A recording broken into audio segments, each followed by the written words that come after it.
Hey everybody, I hope that you're having a good day. It is Thursday the 13th. I just wanted to give you a little bit of a rundown of your exam scores. So by and large, the exam scores were really good. One of the things though that I noticed and was notified about was the view that you guys had of your exam was a little bit different from the view that I had of the exam. And I want to go ahead and show you what I'm talking about. So if we look at this right here. Um, Whenever I was, writing this exam and I added the periodic table in, this is what the periodic table looked like to me. It filled up the entire screen and I could read every single number and word on there. Um, Whenever I was looking at the Proctorio recordings, I noticed one thing, and that was whenever people were getting to questions related to the periodic table, this happened. It got really close. And so I kind of looked back at the screen display, what you guys were seeing, and I noticed that the resolution of your periodic table was very low. And so what that meant was some of those numbers, like the average atomic weights that you guys had, it was really difficult to read and really difficult to see. So I went through and I looked at all of the questions that had the periodic table. And there were a total of six questions that I looked at and I said, those six questions need the numbers. You need to be able to see the average atomic weight. Um, there were a couple of other questions that had the periodic table, but in order to answer those questions correctly, you did not need to be able to see the numbers. You needed to see the symbols, which my watch of the symbols, you could see the symbols, like you could see the letters. Um, so there are a couple of questions that had the periodic table, but you didn't need as much detail. Okay, long story short, of those six questions that you needed to see the numbers on, what I did just a moment ago was I went back to those questions and I changed the answer on them. And I changed the answer because then Canvas pops up with, would you like to change the score of this? Or is this the correct answer? Kind of rekeying it.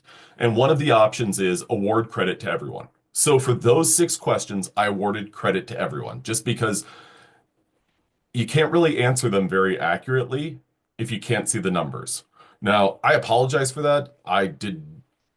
I mean, this is the view that I had, and that's kind of what I expected you guys would have. And so I hope nothing like this happens again. I've got some plans on how I'm going to kind of resolve that and avoid that in the future. I don't know why I'm so blurry.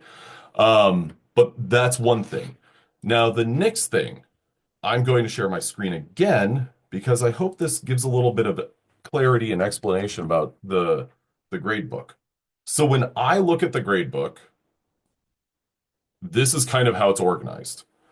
Just a second, it's coming in there. Okay, there we go. Um, so I've got the gradebook organized in a couple of different sections. This first section is not included in grade calculation. And this is kind of my placeholder where I put questions, I put things in there, but they don't actually impact your grade. And if you look over here, you'll see the weight of these sections, or the weight of this is 0 total percent. So 0% of your grade comes from this. Okay, next up, for another section, I'm going to minimize this one. We've got our quizzes. Our quizzes are worth 20% of the grade, and I've got this rule here. This rule is not popping up right now, but the rule is it's going to drop your six lowest quiz grades. So over the course of the semester, several quiz grades will be dropped. Next up is I've got the final exam, and I can see right now that I have to move some things because Proctorio practice quiz, well, that is not supposed to be in your final exam calculation. So I'm going to grab that and move it up here. And I've moved that up to the not included in grade calculation. Then I've got Proctorio test quiz. I'm also going to move that. So in the event that you took those and you got a good score on those, you had a grade in your final exam calculation that's not supposed to be there. So I'm going to minimize this. I'm going to minimize final exam. And now this is the part that I want you to kind of focus on because this is the part that's relevant for your first exam. So this part is midterm number one.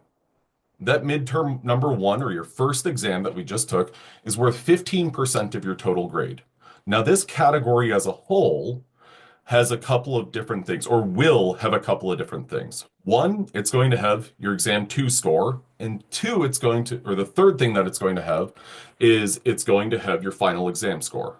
Because if you remember, all of our exams are going to be cumulative. So whenever you take exam number two, I'll look at that score and compare it to exam number one. At the end of the semester, I'll look at your final exam score, your exam two score, and your exam number one score, and I'm going to drop the lowest of those two to contribute to that 15%. Now, what this looks like right now, and what is important about this, is we've got a couple of different things. We've got bonus points and exam number one remotely proctored. These two things, I am going to be moving those two not included in the grade calculation. And the reason for that is if you look at your exam number one, it's worth 40 points. There are 40 questions, 1 point apiece. What I'm going to do is I'm exporting the gradebook and I'm going to multiply whatever score you got out of 40 by 2.5. I'm going to be scaling it up to 100 points. Then, after I've done that, I'm going to add the 2 bonus points from January 29th. And from that sum, I'm going to get, and I'm going to switch colors on my box here. That is where exam number one, this is your score out of 100 points. That's where that is going to come from. Okay, so I just wanted to give you a little bit of a rundown of the way that I see your grade book. I know is different from the way that you guys see your grade book. Some of these things, when a grade gets dropped, it's a very, like, it's really kind of tough to see which grade gets dropped. But this is a part of how your grades are calculated. Okay, so it's 10:04 a.m. You should see all this updated within the next about 2 hours at latest. All right. Well, if you've got any questions about this, and how your grade is calculated or anything like that, please don't hesitate to contact me. I can meet you on Zoom and we can talk about it. I'll plug in some numbers, see where your grade goes and everything like that. Um, Other than that, I hope you enjoy your weekend and good job on the exam. All right. See you.